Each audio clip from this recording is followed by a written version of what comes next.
সোনাইমুড়ি উপজেলা প্রেস ক্লাবের ইফতার ও দোয়া মাহফিল অনুষ্ঠিত। নোয়াখালীর সোনাইমুড়ি উপজেলা প্রেস ক্লাবের উদ্যোগে পবিত্র মাহে রমজান উপলক্ষে ইফতার ও দোয়া মাহফিল অনুষ্ঠিত হয়েছে। সোমবার বিকাল 4টায় প্রেস ক্লাব মিলনায়তনে এই আয়োজন অনুষ্ঠিত হয়। অনুষ্ঠানের শুরুতে প্রেস ক্লাবের সিনিয়র সদস্য মাহবুবুল হাসান পবিত্র কোরআন তেলাওয়াত করেন।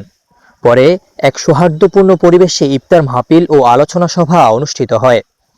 অনুষ্ঠানে বিশেষ অতিথি হিসেবে বক্তব্য রাখেন সোনাইমুড়ি উপজেলা বিএনপির আহ্বায়ক দিদার হোসেন, সদস্য সচিব কুতুবুদ্দিন সানি, বাংলাদেশ জামাতি ইসলাম থেকে প্রতিনিধি সাবেক ভাইস চেয়ারম্যান শাহাবুদ্দিন, ইসলামী আন্দোলন বাংলাদেশ সোনাইমুড়ি উপজেলা শাখার সভাপতি হাফেজ মামুনুর রশিদ ও সেক্রেটারি কামরুল হাসান জিটু।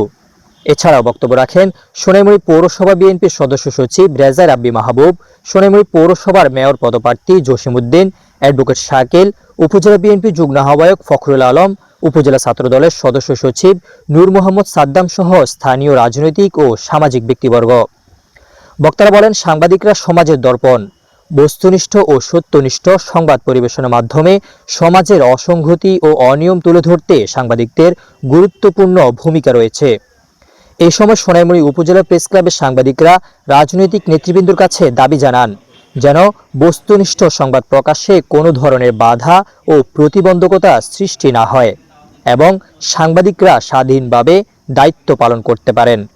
অনুষ্ঠানের শেষ পর্যায়ে সোনাইমুড়ি উপজেলা ওলামা দলের আহ্বায়ক হাফেজ শফিকুর রহমান দোয়া ও মোনাজাত পরিচালনা করেন। তিনি প্রেস ক্লাবের প্রতিষ্ঠাতা মরহুম খোরশেদ আলম শিকদারের রুহের মাগফিরাত কামনা করে বিশেষ দোয়া করেন। Desk report MH24।